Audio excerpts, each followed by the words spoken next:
Bom, boa noite a todos, sejam todos bem-vindos, então, à nossa aula da unidade 2, né, referente à Lei 10.406 de 2002. São exatamente 19 horas do dia 18/10/2021, né, para a gente poder dar início justamente a esse módulo 2, né, dar sequência à nossa disciplina de IDPP, ok? Bom, antes de a gente começar a falar um pouquinho do que a gente vai retratar justamente nessa parte, é bom lembrar que nós vamos trabalhar um pouquinho com vocês dentro do Código Civil propriamente dito, tá? E tudo que for referendado à questão da formação, né, dessa ciência que nós já falamos com vocês na aula passada, seja bem-vindo a Cássia também na aula. Tudo bem? Boa noite, Cássia. Boa noite. E aí a gente vai, né, trabalhar um pouquinho dentro do texto, né, legislativo com vocês, ou seja, dentro da nova normativa. Uma coisa que a gente vai trabalhar bastante com vocês, bem-vindo, Alessandro, também, a nossa aula. Tá? Ô, professor, obrigado, boa noite. Boa noite. A gente vai tentar trabalhar com vocês a forma de interpretação dessas normas. Porque muitas vezes, vocês já verificaram ou não, a norma pode se tornar um pouquinho dúbia ou um pouquinho, né, rebuscada referente à sua escrita. Então, muitas vezes, né, a gente tem que saber o que o legislador quis repassar com essa norma, né? Qual é o intuito do legislador de dizer aquilo que ele gostaria que, né, todos nós aceitássemos, né, e cumpríssemos o que foi determinado pelo nosso ordenamento jurídico nesse sentido. Então, muitas vezes, a gente tem que fazer um exercício, né, de reflexão da forma como é que tem que ser feita essa interpretação frente ao que está determinado pela própria legislação nesse sentido. Então, muitas vezes, a gente vai, né, trabalhar com vocês justamente nesse sentido, para poder justamente elucidar, né, toda e qualquer dúvida que a gente tem referente ao que foi tratado pelo legislador, né, expressamente dentro da própria normativa, dentro do nosso ordenamento jurídico. Tá? Então, a gente vai começar a ter esse exercício de interpretação frente à norma propriamente dito. Então, eu vou começar aqui passando já um slide aqui para vocês, né, para a gente poder já entender um pouquinho esse mecanismo, né, dos significados de alguns termos que nós encontramos lá dentro do nosso Código Civil, tá ok? Deixa eu ver se eu consigo abrir aqui.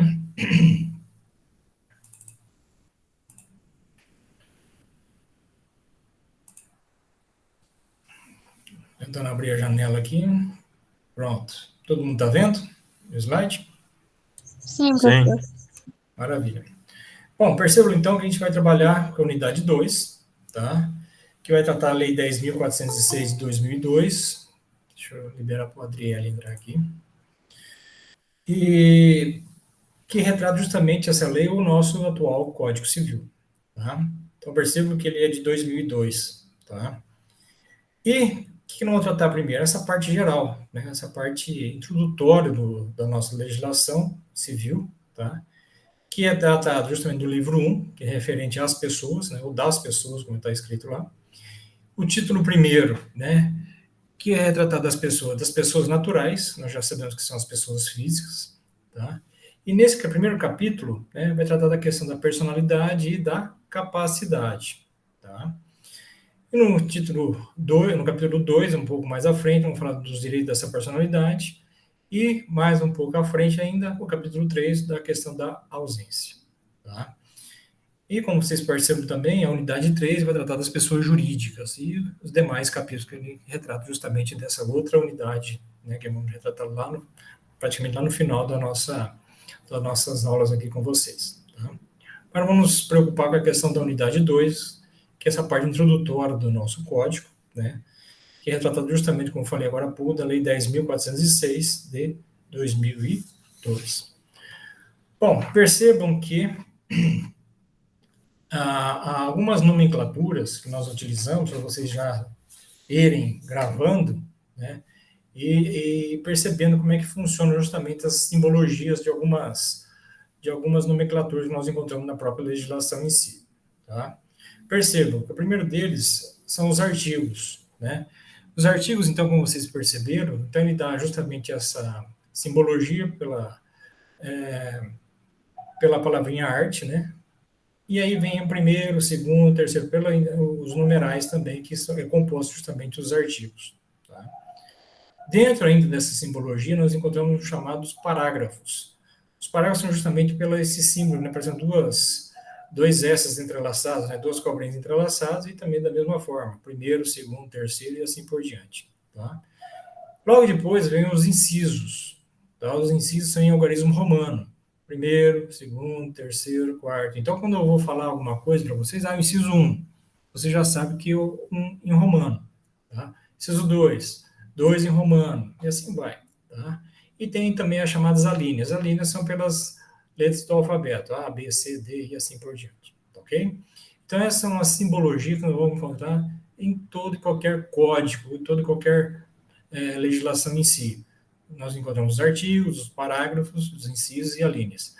Os parágrafos, só para poder elucidar também para vocês, vocês podem fazer por extenso, o jeito que está ali, ou então só pelo símbolo, né, pelas esses dois S entrelaçados, e coloca o primeiro, o segundo e assim por diante. Então, isso facilita justamente esse entendimento para vocês acompanharem a nossa fala aqui de acordo com o andamento da nossa matéria dentro do nosso ordenamento jurídico em si.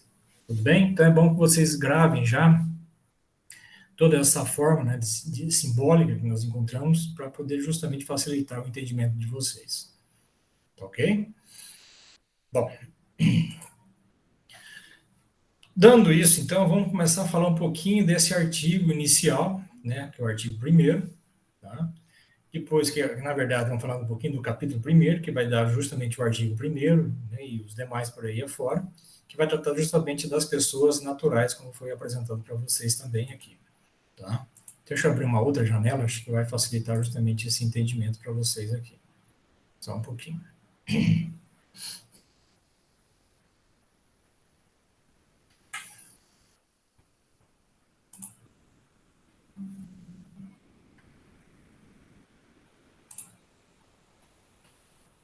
Pronto.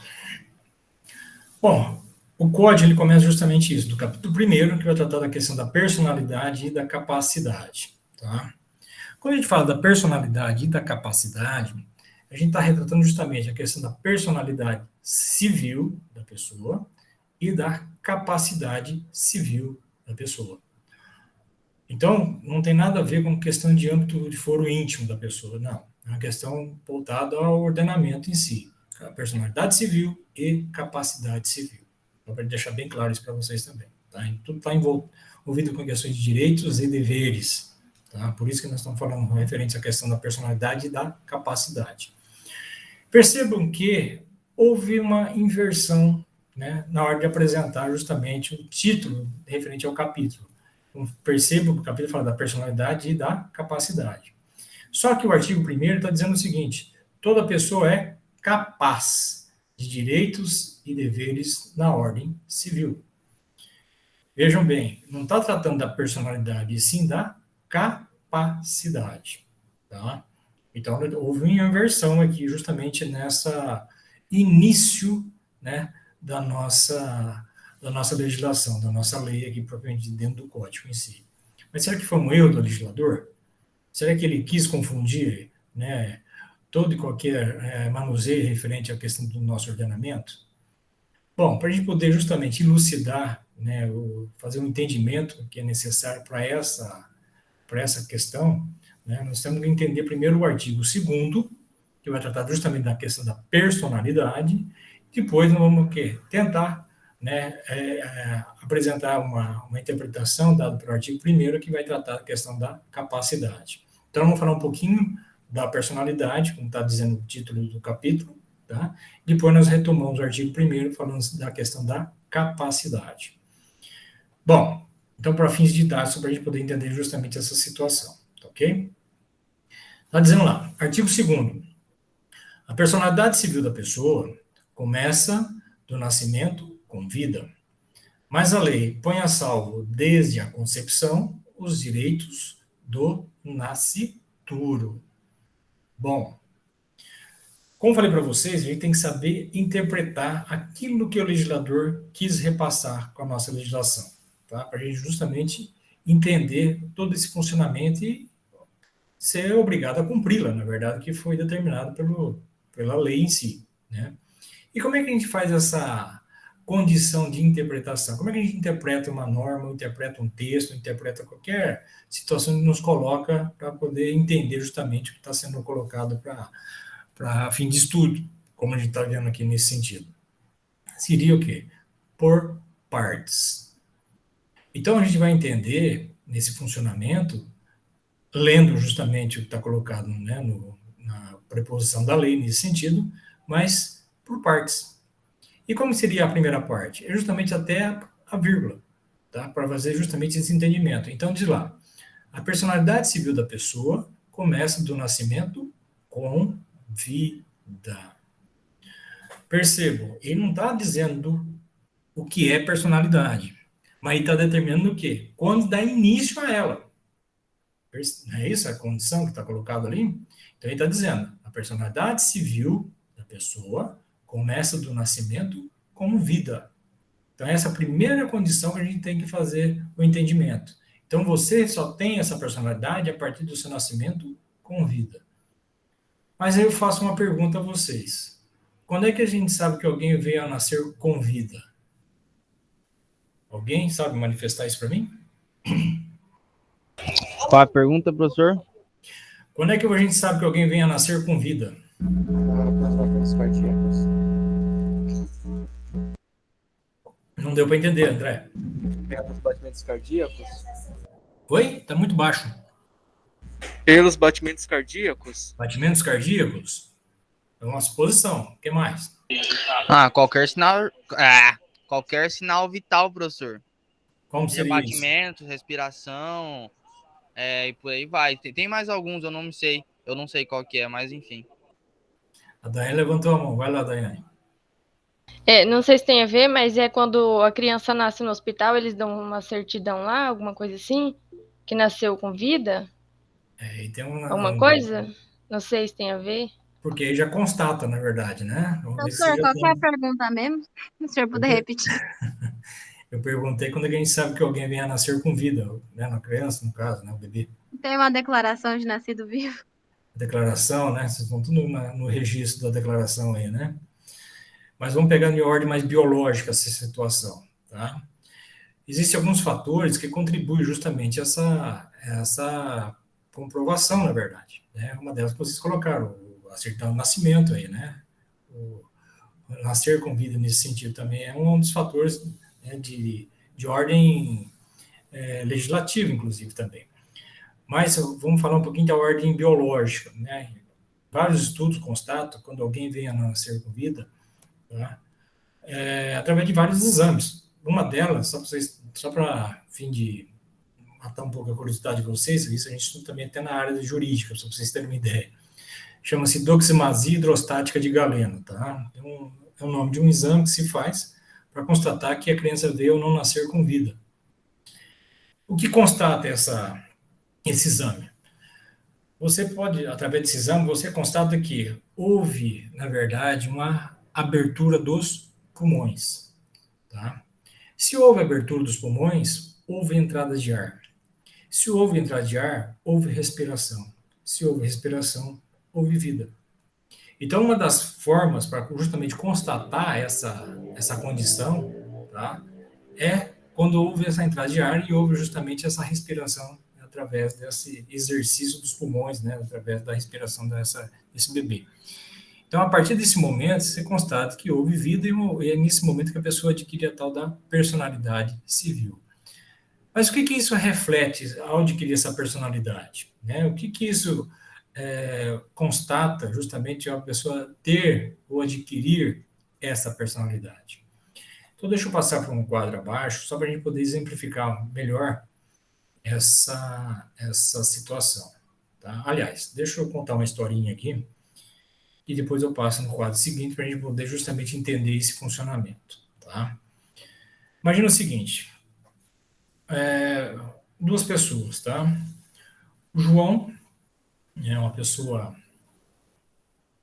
vamos dizer assim, bastante feliz financeiramente, né? Uma pessoa bastante rica, vamos dizer assim, e tem uma relação amorosa com Maria, né? Colocando situações hipotéticas aqui, tá?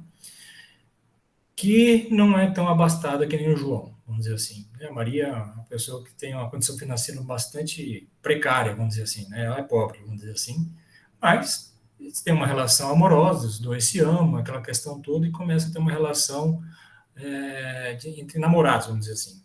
Passa algum tempo, né? O João fica noivo da Maria, né? E eles resolvem casar, ok? Resolvem casar.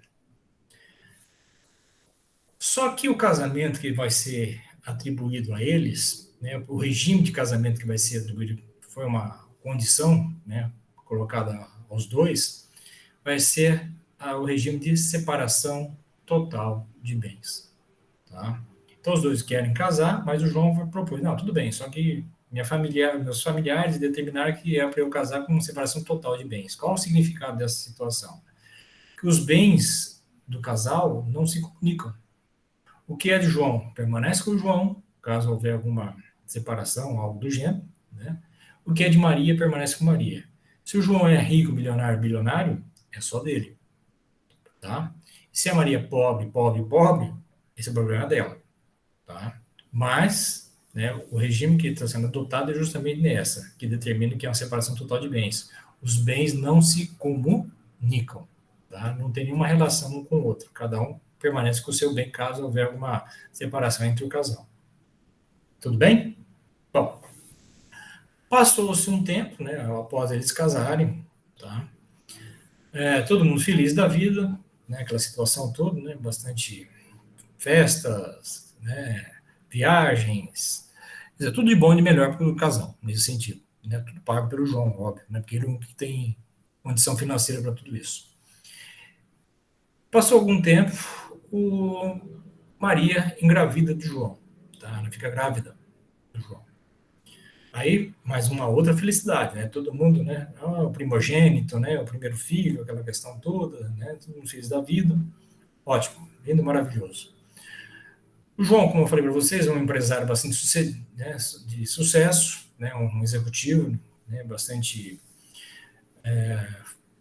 financeiramente bastante famoso, aquela questão toda. Foi visitar uma das suas empresas pelo mundo afora, pegou nos seus jatos particulares e cruzou o Atlântico. Ao chegar no meio do caminho, o jato começou a ter uns problemas mecânicos e caiu no meio do oceano.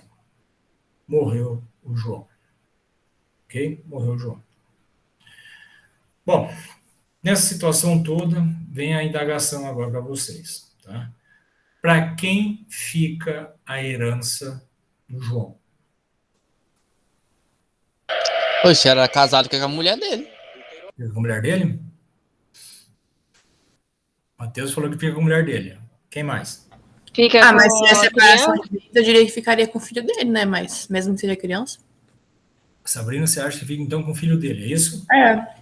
Eu acho que sim, né? Talvez ele só pegaria o dinheiro depois que fosse maior de idade. Não sei. Vamos lá, alguém está escrevendo alguma coisa aqui. André, Professor, no oi. caso, depende também de como foi a separação de bens no casamento, e eu acho que o filho dele, para conseguir a herança, teria que ser maior de idade. Tá, então tem que aguardar a maioridade dessa criança. Tá, e até então esse bem fica com quem? Na tutela da mãe, Fica com a mãe? Fica sem com o poder banco? mexer. O André falou que fica com o banco. E aí? Fica com a mãe sem mexer? Matheus, eu vou propor outra situação Mas aí. não é 50-50, professor? Fica 50-50, mas que vocês perceberam o que eu falei? Eu falei que isso tem separação total de bens. Sim, professor, mas só que no caso, a partir do momento que ele morre, ela vira uma herdeira legal dele, porque são casados, não é? Será? Bom, na minha opinião é isso aí. Mesmo independente do regime que eles foram casados, isso vale pela separação e não pela morte. Por quê? Sei lá, porque... sei lá, professor, não sei, não quero mais responder também. Se ele for, eu acredito então que se for separação total, se o filho dele for menor de idade, então fica sobre a responsabilidade de algum maior que vai administrar esse dinheiro por ele até ele ter 18 anos, eu acredito. Certo. Alguém tem uma opinião diferente? Seu microfone tá ligado, Matheus. Tem alguém assistindo o jogo aí? Fica com a justiça, professor? Trancado lá, não sei. Fica com a justiça. Bom, vocês estão percebendo, todas as colocações que vocês estão colocando aqui, né, como resposta, né, tem até um certo fundamento, né, não vou negar isso.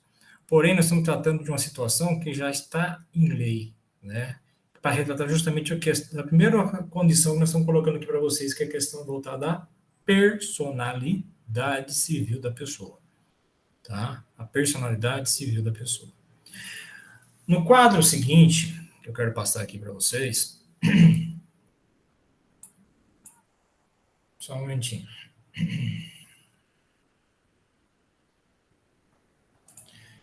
E acho que talvez facilite um pouco essa situação para vocês, tá? Então vamos pensar o seguinte: o indivíduo aqui que está em vermelho é o João que faleceu, tá ok?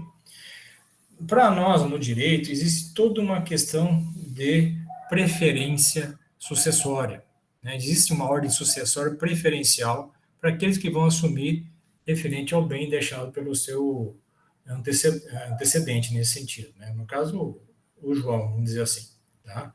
Então, vamos pensar o seguinte: o indivíduo aqui é o João, tá? O falecido qualquer aqui. Pela ordem preferencial, nós temos que analisar quem primeiro? Os chamados descendentes.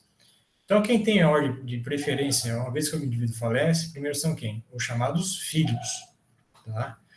Não havendo filhos, passa para quem? Os netos.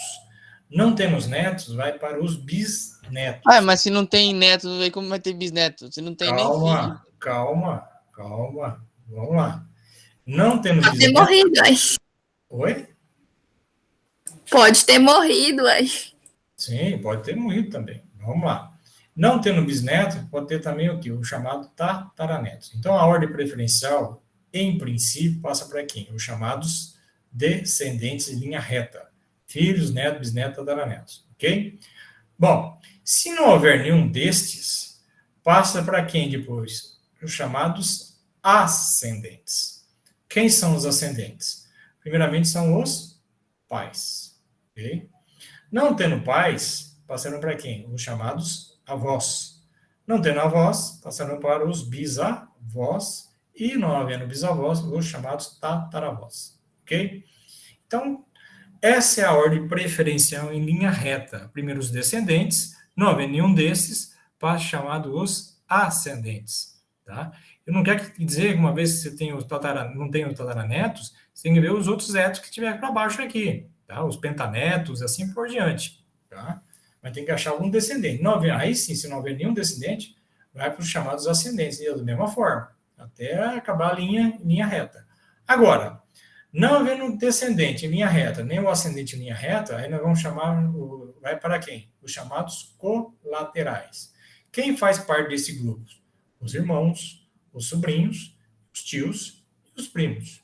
Ok? Então, é essa a ordem sucessória preferencial dada pelo nosso ordenamento jurídico. Ok? Agora eu volto a frisar novamente para vocês. Para quem vai a herança deixada pelo João? O filho. Filhos? É isso mesmo? É, ele tem filho, não tem? Tem? É isso? Todo mundo concorda? Sim, se a prioridade é os descendentes, então vai primeiro pro filho. Agora, como que o filho, tipo, sendo um bebê, vai ficar com a herança? Então, isso eu estou perguntando. Ele Tem tem que ficar filhos? na... Então, se ele tem filho, tem que ir pro filho. Mas se o filho é de menor, tem que ficar na tutela de alguém até ele poder ter a herança dele. Certo. Todo mundo concorda com isso? Se fosse uma questão de prova, todo mundo concordava com isso e responder dessa forma? Sim ou não? Eu concordo. Eu concordo. Todo mundo concorda? Também concorda, Cássia? Ótimo. Todo mundo concordou, então? O filho, Professor, ele só ainda uma nem dúvida. nasceu, pelo que foi dito. É isso que eu ia falar. É, essa questão. Eu falei que ele nasceu? Eu falei que ela Ai, estava grávida. Nossa, eu achei que tinha nascido já. Puxa. Eu falei que ela estava o quê? Grávida. Ah, então fica pros Nasceu. pais dele. Pois é. Pegadinha na prova, hein, professor? Olha lá, olha só. Tá vendo como é que Mas são? depois que acontece da criança nascer, aí faz Pois o quê, é. então? Pois é, calma. É que está a questão. Até o presente momento, né? O filho não nasceu. Ela está grávida. Ela está grávida. Certo? Não falei, ninguém falou que ela nasceu. Falei que a Maria está grávida do João. Pela ordem sucessória, quem deveria receber, então, nesse momento, a herança deixada por ele? Ah, seria os netos, só que ele não tem neto, né? Seria Tem os desse- pais? Muito menos bisneto, taraneto. No caso, Pois então, é. ele fica com os Quem pais. seria, então? Então são os Pais. pais. Eu pensei em falar os pais, droga. Por que eu falei? O primeiro ascendente que tem, ué. São os pais do João. Não é verdade? Então, os pais é que recebem, em princípio, o quê? Essa herança, esse patrimônio. Tá? Por quê? Porque o filho dele não nasceu ainda. Eu falei que a Maria está grávida. Não falei que nasceu. Tá? Fala, Daiane. Pode falar. Então, aí, tipo, passa para os pais. Daí esses pais, tipo, podem gastar o tanto que quiser, ou eles têm que separar alguma parte pro Pois desse é. neto? Pela condição até então, eles são os únicos herdeiros. Então, eles podem fazer o que bem tem referente a esse patrimônio. Eles são Mas, os herdeiros mas ainda. aí depois que a criança estiver nascida e for comprovada que é filho dele, a mãe pode entrar com um pedido de parte, não é? Aí que não... Ou no caso total, porque se é pela ordem descendente, a partir do momento que ele tem um filho, os pais deixam de ser os herdeiros legais. Bom, vocês estão entendendo essa situação até então, né? Caso ele não tenha algum descendente, algum herdeiro como descendente, vai ter um herdeiro aqui, ascendente. O filho, né, ainda não nasceu. Então, pelo processo de inventário que vai ser aberto nesse sentido, quem tem o direito de receber essa herança, caso não tenha nenhum descendente, seria o primeiro ascendente, no caso dos pais dele. Tudo bem por aí? Todo mundo concorda ou não? Tá certo, é. Essa é a lei. Estava dizendo isso. Tudo bem? Só que existe um detalhezinho aí, tá? Vamos retomar a nossa condição sobre personalidade que nós estamos tratando lá com vocês lá. Ok? Nesse sentido, vou voltar um pouquinho de novo no slide anterior, tá? A segunda parte diz o seguinte: mas a lei põe a salvo desde a concepção os direitos do nascituro. Olha só. Então, antes dele nascer, ele já tem os direitos dele. Depois que nascer, aí vai atrás. Então, nós temos que entender o seguinte, tá? Vamos agora interpretar o que diz a outra parte da lei. Que nós colocamos só a questão quando a pessoa adquire personalidade. Mas ele não explicou o que é personalidade. Você falou quando você adquire, a partir do nascimento com vida. Ok? Olha um detalhe importante. Com vida. Vou frisar de novo, tá? Para ninguém esquecer. Com vida. Mas a lei põe a salvo desde a concepção. O que é concepção? Desde a gravidez. Os direitos de quem? Do nascituro. Quem que é o nascituro? Não é nasciduro não, tá, gente? É nascituro. É o bebê que vai nascer, não é? O bebê que vai nascer ainda. É o feto. É o feto, isso. É o feto. Muito bem. Tá? Então, o direito, ele dá uma condição ao feto, que só vai se concretizar a partir de quando? A partir desse nascimento com vida. Por que só depois do nascimento com vida? Porque aí, nesse caso, ele adquire o quê? Personalidade civil. Vocês estão entendendo? Então, o que vai ser feito referente a isso? Vai ser feito um processo de inventário, e dentro dessa abertura desse processo de inventário, né, as partes vão se manifestar, inclusive a mãe, né, ou melhor, a esposa, né, a ex-esposa, né, a viúva nesse caso, tá? Alegando que, bom, o juiz vai determinar, tem descendente? Não. Por quê? Porque não nasceu ainda, tá? Mas ele também, o juiz não sabe, então deveria ser repassado para os pais. Mas nesse caso, o quê? A própria viúva pode manifestar, peraí, mas, seu juiz, eu estou grávida do João. O juiz vai falar o quê? A senhora está grávida? Opa, o que diz a lei? A lei está lá. A lei põe a salvo desde a concepção os direitos do quê? Do feto. Então, o que o juiz vai falar? Vai pedir uma suspensão do processo, aguardando o quê? Aguardando justamente o nascimento com vida deste bebê, deste feto. Vocês estão percebendo? Se ele vier a nascer, por isso que eu falei, é importante saber o que é nascer com vida. Se ele vier a nascer com vida, ou seja, tiver alguma comprovação que ele teve vida, tá? Ele passa a ter o quê? Passa a ter personalidade civil. O que significa isso? Ele passa a ter direitos e obrigações. Ele passa a ser um sujeito, uma pessoa com direitos e obrigações. Ou seja, ele poderá o quê? Herdar todo o patrimônio deixado pelo seu pai, como está dizendo lá na nossa legislação, pela ordem sucessória. Caso ele tenha algum herdeiro na ordem descendência, ele tem o quê? A ordem preferencial, ele tem preferência. Em relação a quem? Aos ascendentes. Então, ele é o filho. Então, o filho tem essa primeira ordem preferencial. Opa, então o juiz vai guardar justamente o quê? Pedir uma suspensão do processo até se aguarde e ver justamente o quê? Constatar que houve esse nascimento com vida desse feto em si. Se houve, ele adquiriu personalidade civil. Se ter personalidade, ele se tornou uma pessoa com direitos e obrigações. Como está dizendo lá, personalidade é o poder de adquirir direitos e deveres.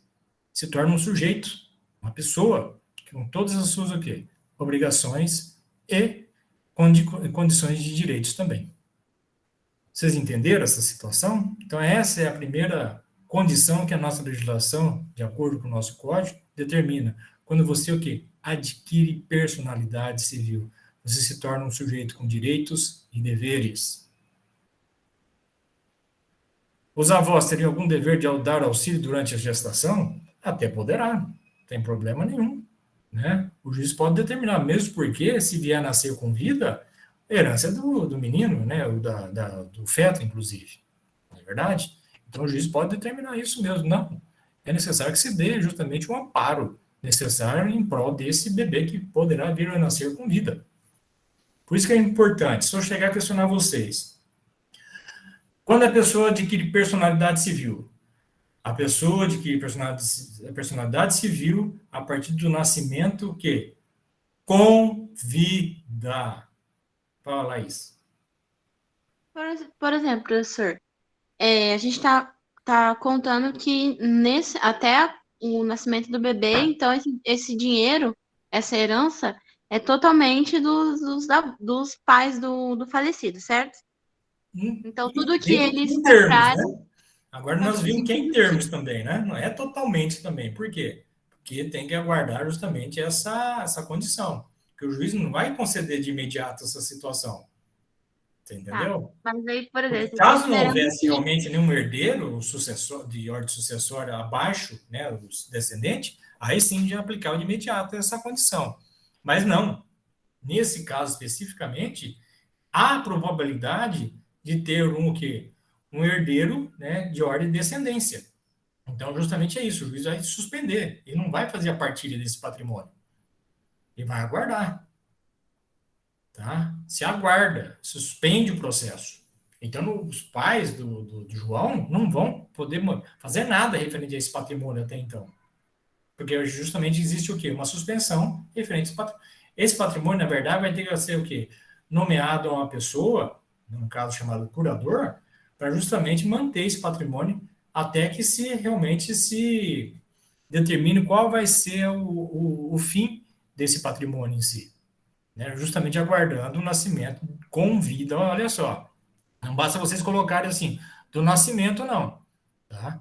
É nascimento com vida. Tá? Eu estou frisando bem essa palavrinha aí. Eu botei lá com nascimento. Para mim não significa nada. O direito ele é tratado com detalhes.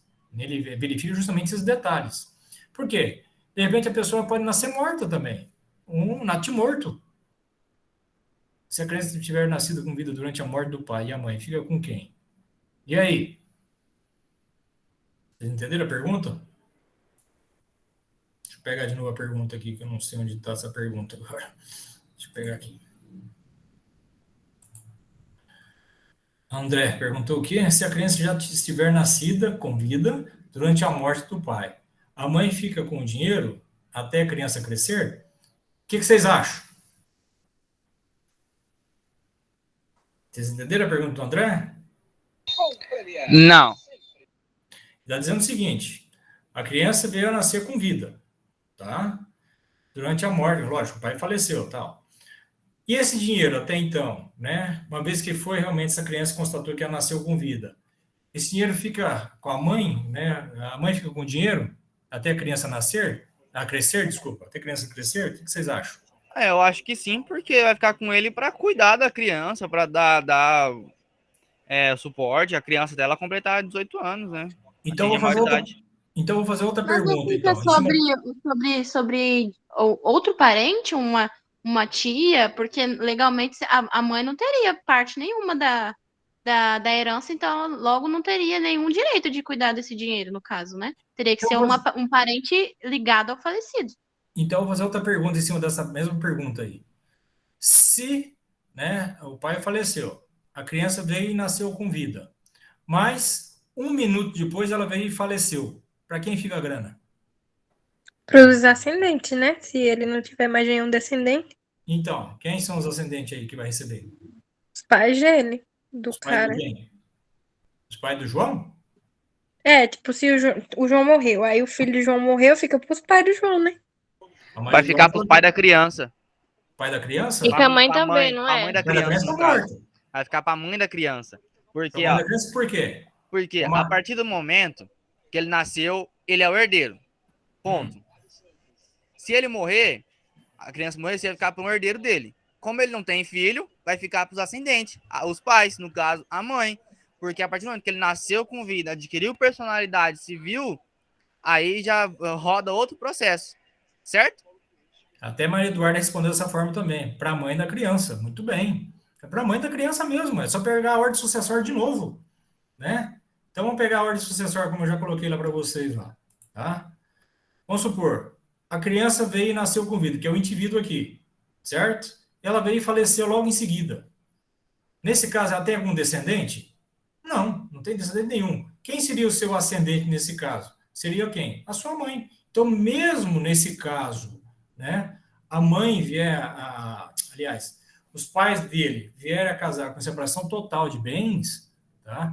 Poderá ocorrer nesse sentido também, que a criança, uma vez que veio a falecer, ou seja, logo em seguida, ou qualquer tempo que seja, esse patrimônio poderá o quê? Ser, né, direcionado à própria mãe.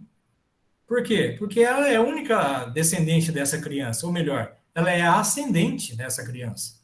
E não tem nenhum descendente dele ainda, né, desse bebê, porque nenhum bebê. Então, pela ordem sucessória, não tendo nenhum descendente, vai primeiro a quem? O ascendente, no caso, recai a quem? A mãe da criança, do bebê. Tá, professor, mas e aquele exemplo lá, se ele tivesse continuado vivo, ia ficar sobre a tutela de quem o dinheiro? Sobre os cuidados de quem? Pode ficar na tutela de quem quiser, é o juiz que vai determinar isso em prol de quem? Desta criança, o que é melhor para essa criança. De repente, a mãe que não entende nada de administração, olha só, porque nunca participou, nunca teve acesso a algo do gênero. Lógico, o juiz não vai nomeá-la, vai nomear quem? Alguém para justamente preservar o patrimônio em nome dessa criança. Então, vai nomear um curador, que essa pessoa vai ter que o quê? Sempre prestar, né, informações a respeito desse patrimônio ao Poder Judiciário, né, para que uma vez que essa criança venha ter condições de recebê-la por completo esse patrimônio, que possa assumir depois, né, num perfeito estado de conservação e administração. Você entendeu? Pode ser deixado para a mãe? Até poderá. Mas o juiz vai analisar, em princípio, o que é melhor em prol dessa criança, quem tem melhores condições. De repente, existe um gerente que administra melhor, um diretor, alguém que já trabalha nessa empresa, que tem um maior conhecimento, que mantém justamente o andamento de todo, né, a parte administrativa desse patrimônio e a manutenção dela também. Então, não adianta deixar com a mãe, porque a mãe não vai entender nada, né? Ela pode ficar responsável pela criação da criança, né, pela sua manutenção, pode receber justamente até então um ajuste de custos para poder justamente dar um amparo necessário para justamente dar devidas condições de educação, saúde, alimentação, moradia, etc., etc., né? Até a criança tenha condições de poder assumir o patrimônio dela por completo depois. André, de novo. André, você só escreve, cara, você tem que falar. Os pais do João poderiam entrar na justiça? Tipo, a criança nasceu com vida e veio a óbito. O dinheiro é designado à mãe. E se os avós forem contra eles, poderão entrar na justiça para tomar a herança para eles? Ou vai para a mãe com fato absoluto? Tudo é relativo, tá? Mas nesse caso, a legislação já determina dessa forma, tá? Poder entrar? Poderá. Nada é, dizer, 100%. Tá? Na prática, a gente analisa dessa forma. Nada é 100%. Mas dentro da teoria que é colocada e dentro da nossa legislação, é dessa forma que funciona. Uma vez que você não tem mais ninguém na ordem sucessória abaixo de você, vai para o primeiro quem? Ascendentes. Nesse caso, recaria a toda a mãe, sem problema nenhum. Tá? Pode haver alguma discussão, pode haver alguma chiadeira, né? Alguma situação que iniba essa situação toda, até poderá. Mas, de acordo com a nossa legislação, é assim que funciona. Tá bom? Professor, uma dúvida agora. Fala, Matheus. Se a mãe do moleque morre, Ah, fica pra mãe da mãe dele? pela ordem sucessória, consequentemente, seria isso. Maria, já começa a envolver quem não tem nada a ver. Pois é. Você tá vendo como a coisa pode mudar? Né? É assim que funciona. Né? Felizmente ou infelizmente, né? Depende para o que ângulo você enxerga. Né? Quando eu falo por aquela questão, o que é justiça, né? É muito relativa essa situação, né? Lembra que a gente falou logo nas primeiras aulas, né? O direito busca sempre o ideal de justiça. Professor. É complicado. Fala, Kívia. E no caso, se a pessoa tiver um testamento e deixar a herança designada para uma pessoa específica, o que que acontece? Ah, não. Aí é um testamento, algo do gênero, que pode ser, tem que ser respeitado também. Né? Sem problema nenhum. Né? Lógico que em toda herança existe uma cota à parte, caso você tenha um herdeiro, tem que ser deixado. Né? Mas existe dentro da condição de testamento, tem que ser respeitado e tem que ser seguido à risca. A não ser que existe alguma situação de anomalia, algum vício, que justamente comprove essa enviés, né, desse testamento. Mas, caso contrário, tem que manter. Tem que manter. André escrevendo de novo. Vamos lá, André. Mas se o pai, a mãe e a criança já nascida morrem no mesmo acidente, para quem vai a herança? Esse é um outro caso de ordem sucessória, nós chamamos de comoriência, tá, André? Só para você entender, tá? É a mesma situação, né? A mesma situação. Você vai ter que analisar, né, quem sucedeu a quem nesse caso aí, tá? Quem sucedeu a quem? Quem vai determinar isso é o Poder Judiciário. Só que isso é uma outra situação, está lá no artigo 8º, que vai entrar na parte especial de ordem sucessória depois. Isso não cabe a vocês aqui nesse caso, não. Tá? Não tratar justamente só da personalidade em si, da capacidade até então. Tá? Senão vocês vão misturar as coisas aqui, vão entrar em outros campos aqui, que não é muito, né, o assunto que vocês têm que entender, justamente o funcionamento de direitos e deveres aqui. Joia? Isso é caso de comoriência. Só para deixar mais claro isso para vocês. Né? Quando duas ou mais pessoas falecem ao mesmo tempo, sem saber quem sucedeu a quem. Beleza? O André perguntou, você também agora escreveu também, Cássio? Vamos lá. O André perguntou lá em cima, professor, filhos, netos, adotivos, contam como herdeiros legais? Correto, sim. Só para tirar... Não, conta. Uma vez que já é reconhecido como filho, independente se é biológico ou adotivo, é filho. Não tem problema nenhum. Tá? Filho ou neto, tanto faz. Tá? Cai na mesma igualdade nesse sentido. Ok? Beleza. Entenderam, então, gente? O que é, então, a personalidade civil? Então, personalidade é quando a pessoa adquire direitos e deveres. Eu gosto de contar essa historinha para a gente saber, né, até que o que é direitos e deveres a gente entende com uma situação dessa. Nesse caso, especificamente, é uma questão de ordem sucessória, só para a gente poder ilustrar justamente essa parte da personalidade com vocês aqui. Tá? Então, volto a frisar. Tá? Se eu perguntar para vocês, pessoal, o que é personalidade? Personalidade é quando a pessoa adquire direitos e deveres na ordem civil. ok? Quando a pessoa adquire personalidade? A partir do seu nascimento com vida. Estou deixando bem claro isso, tá? Nascimento com vida. Não basta nascer, tem que nascer com vida. Porque o natimorto não tem personalidade. Deixa eu perguntar para vocês, nascituro tem personalidade? Acho que tem. Nascituro tem? Todo mundo concorda? Tem, é feto, tem personalidade, tem vida. Tem não? Ah, então. Personalidade não. Não, personalidade não, mas tem vida. Então, mas que eu perguntei. Ah, tá, desculpa, eu entendi a pergunta errada. Foi Eu mal. perguntei. Estou sendo bem objetivo nas perguntas aqui. Tá? Nascituro não tem personalidade. Ele tem o quê? Uma expectativa a se tornar um sujeito com direitos e deveres. Quando é que se concretiza essa condição? A partir do nascimento com vida. Tá? Então, nascituro não tem, porque nascituro é o feto. Ele não tem personalidade, ele tem uma expectativa a adquirir essa personalidade. Mas a aquisição dela só se dá através do quê? Do nascimento com vida. Aí, nesse caso, ele já se tornou o quê? Uma pessoa com direitos e deveres. Então, não é nascituro. Então, nem o natimorto, nem o nascituro tem personalidade. Eles têm no caso, o natimorto é por completo, já não tem mesmo, porque ele nasceu morto, certo? Já o nascituro, existe uma expectativa, que só vai se concretizar a partir desse nascimento com vida. Então, atentem para isso também, gente. É com detalhes, tá? Os direitos são detalhes. Tá? Então, não esqueçam essas condiçõezinhas não, pequenas aí, tá? Que essas pequenas condições que dão uma diferença muito grande nos seus resultados depois. Tudo bem? Podemos seguir? Então, agora eu vou retomar o artigo 1º novamente, tá? Que até agora eu expliquei o artigo 2º. Vocês estão vendo que é uma questão interpretativa. Tem que saber interpretar o que o legislador está colocando para nós aqui. Tá? É um exercício mesmo. Então, voltando no artigo 1º, tá? Então, vamos lá. Diz lá, toda pessoa é capaz de direitos e deveres na ordem civil. Perceba que eu coloquei logo abaixo o que é capacidade, né? É o poder de exercer direitos e deveres. Aí eu pergunto para vocês, quando é que o Joãozinho, aí, o filho do João, vai poder exercer esses direitos e esses deveres? A partir do momento que ele tiver maioridade, não é?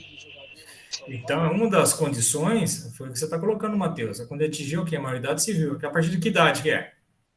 18 anos, não é? Aí que está um detalhe. A gente vai ver isso depois no artigo... Lá no No artigo caso, 9. essa é a penal, não é? Não. A penal e a civil são idênticas, são a mesma. Tá? Se equiparam. Tá? Então, a lei, no artigo 5º, vai dizer o seguinte, né? A capacidade civil da pessoa, né, começa aos 18 anos completos. Depois eu vou explicar essa condição. Tá? Aos 18 anos completos. Tá? Então, a partir do que essa criança atingir essa maioridade civil, que é aos 18 anos completos, ele vai ter o quê? A plenitude de sua capacidade para poder o quê? Exercer esses direitos e esses deveres. Então, ele vai poder fazer o que bem entender referente ao quê? Ao patrimônio que ele vai o quê? Que ele adquiriu, na verdade, né? Mas que ele não podia o quê? Exercer, não podia o quê? Administrar esse patrimônio, porque não tinha maioridade civil ainda. Quer dizer, um dos critérios que a gente adota nesse caso. Tá? Então, a pessoa, para poder ser capacitada, ela vai ter condições de poder o quê? Exercer todos os atos da sua vida o quê? Civil. Então, ele vai poder justamente administrar esse patrimônio deixado pelo seu pai, em nome dele, nesse caso aí. Tá? Só que tem um detalhezinho que está colocado no artigo 1º lá, está dizendo o seguinte, toda pessoa é capaz de direitos e deveres na ordem civil. Minha pergunta é, realmente toda pessoa é capaz? Não. Então, tá errado lá?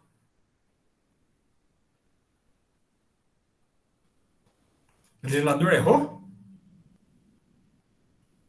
O que vocês me falam?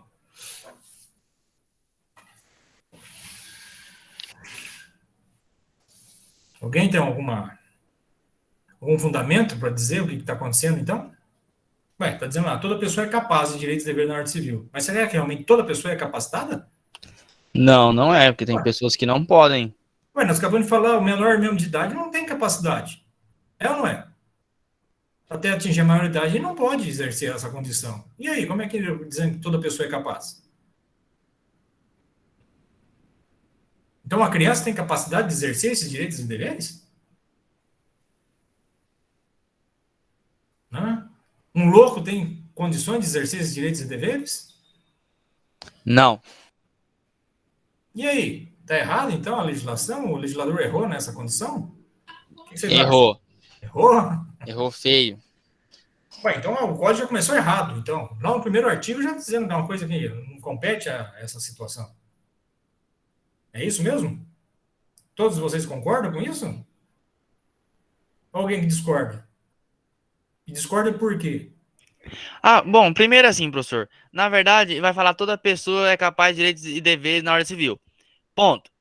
Desde que, aí começa. Então, creio eu que depois disso aí tem mais um monte de artigo falando as coisas. Não, o artigo tá esse aí, ó. Fala, Daiane. Então ele tá errado mesmo. Pode falar, Daiane. Tipo, não sei assim sobre os deveres, acho que até os deveres não, mas o direito, tipo, o direito de uma criança ir para escola, sei lá, como é que eu falo? Alguma coisa desse tipo, direito à saúde, alguma Não, coisa eu tô assim, colocando não sei. lá. Não, direitos à ordem civil, qualquer ordem na ordem civil. Que eu falei agora, a questão da herança, por exemplo. Ué, a criança não pode exercer sua herança, porque ela é menor de idade. Mas lá a lei está dizendo, toda pessoa é capaz. Mas como é que ela é capacitada se é uma criança, se é um bebê? Como é que ela vai... Ela nem sabe o que está acontecendo. A maior que ela conhece é a mãe para poder mamar. E aí? O que vocês me dizem a respeito disso?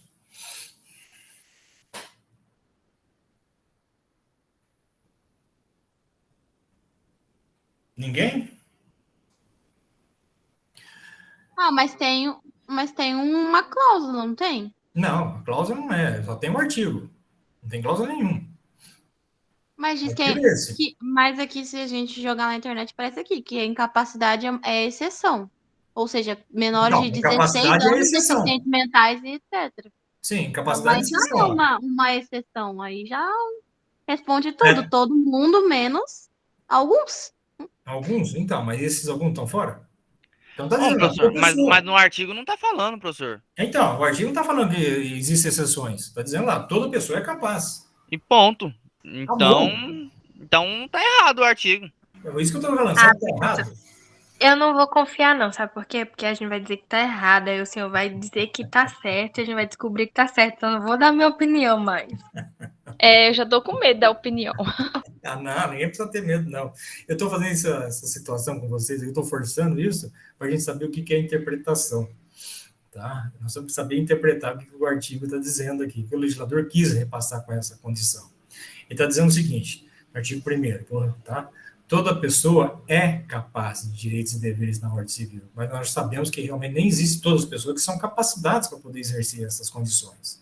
Por quê? Como falei agora há pouco, o menor de idade, ele não tem nem noção para poder exercer qualquer situação de direito e dever. Né? Um louco, então, é um cara totalmente fora do contexto. E assim por diante.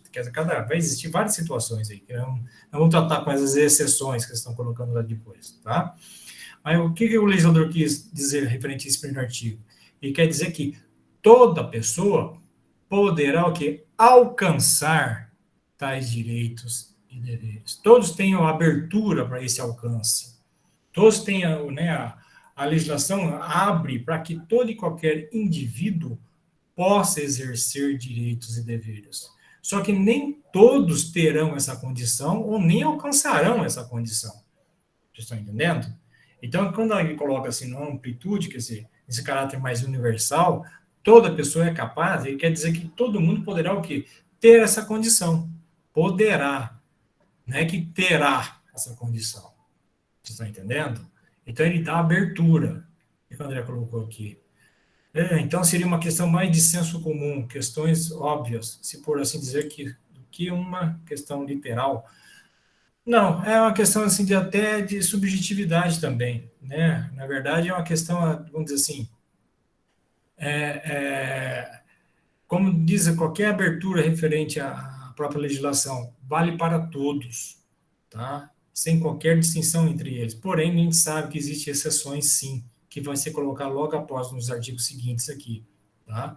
Mas nessa primeira condição que a lei quer, ela abre o código, dizendo ela é aberta para todos, vale para todos os indivíduos em si. Então, essa capacidade de direitos e deveres tem que ser considerada para todos. Porém, vai haver as suas exceções. Né? Vai ter indivíduos que não terão essa condição, ainda não alcançaram essa condição. É o caso do menor de idade, né? O bebê, seja lá quem for. Tá? Então, quando ele determina que toda pessoa é capaz de direitos e deveres na ordem civil, ele está dizendo aqui, não, a lei abre para todos. Né? Agora, vocês que lutem, vocês que busquem essa condição. A lei está ali, está aberta. Ela determina, ela dá essa condição para qualquer um. Porém, vai ter as restrições, vai ter os impedimentos, as situações que justamente inviabilizam justamente o quê? Essas condições voltadas para essas pessoas em si. O que o André escreveu? E para as crianças que nascem com problemas psicológicos, eles não podem nem agir e nem eventualmente como fica essa questão. Nós vamos discutir isso depois nos artigos seguintes depois, tá bom? E você vai ter também essas discussões voltadas nos próximos artigos aí, no artigo 3º, 4º e seguintes aí. Tá ok? Então, é essa a primeira condição. Primeiro, nós temos que saber o que é personalidade, que eu falei agora há pouco, quando você adquire direitos e deveres. Quando é que você adquire? A partir desse nascimento com vida. Tá? Com vida. Então, não basta só nascer, tem que nascer com vida. E aí é constatado justamente essa comprovação de nascimento com vida.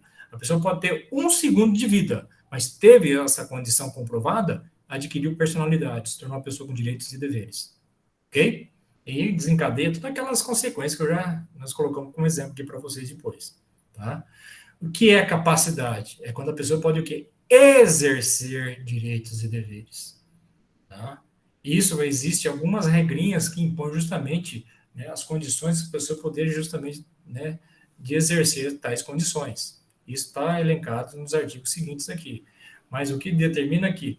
A lei, ela dá justamente essa abertura para todo e qualquer indivíduo possa o quê? Ter condições de exercer direitos e deveres. Se vai exercer ou não, é um outro detalhe. Tá? Mas a lei, ela dá essa abertura. Então, quando ele determina que toda pessoa é capaz, ele determina, não, nós abrimos para qualquer indivíduo, para qualquer pessoa, vale para todo mundo, desde que siga as condições que é imposto pela própria norma nesse sentido também. Foi claro para vocês, pessoal, nessa primeira abertura desse capítulo com vocês aqui, dentro do nosso código? Foi sim, professor. Vocês entenderam, então? Peguem depois, façam uma revisãozinha aí para vocês depois, né, para a gente poder adentrar, porque vai ser dessa forma, tá? É uma forma da interpretação. A lei exige esse exercício da gente, tá? Então, a gente vai começar a desenvolver isso. Até que muitos professores também, eles reclamam que o aluno não consegue interpretar direito aquilo que está sendo questionado, algo do gênero. Então, é isso que a gente vai começar a desenvolver com vocês aqui também, até a forma interpretativa também, como eu coloquei agora há pouco, né? Eu falei da questão da personalidade, né? Que a criança ainda não nasceu. Eu falei que a mãe estava grávida. Vocês entenderam? Olha só. Né? Vocês já levaram para outro caminho. Não, mas já tem a criança. Não, quem falou que a criança está aí? Quem falou que a criança nasceu? Eu falei que a mãe está grávida. Diferente. Então, a gente tem que estar atento a essas questões, viu, gente? São pequenos detalhes que fazem muita diferença. Tá? São detalhezinhos que apresentam as consequências. E o direito é muito cheio de detalhes. O advogado trabalha com detalhes.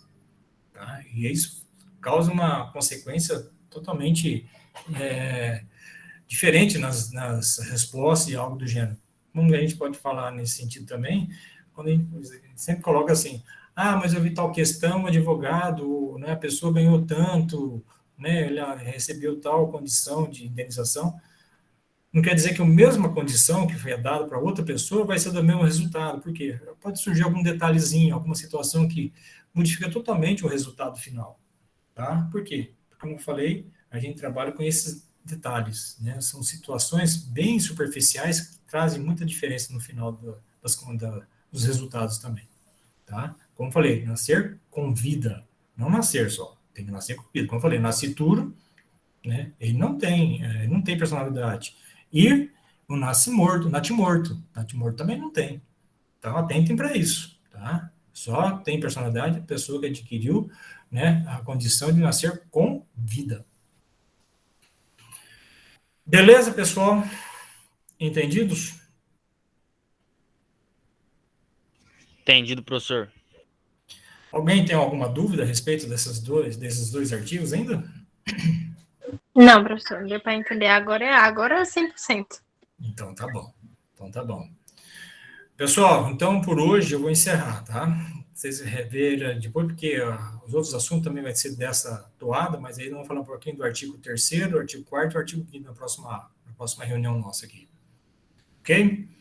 Beleza, professor. Finalizar esse assunto da questão da personalidade e da capacidade com vocês aí, tá bom?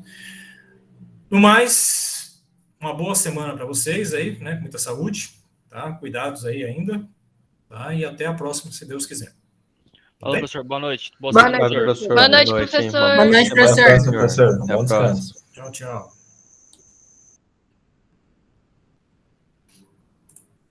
Boa noite, professor. Boa noite, querido. Tudo de bom. Deixa eu só finalizar a minha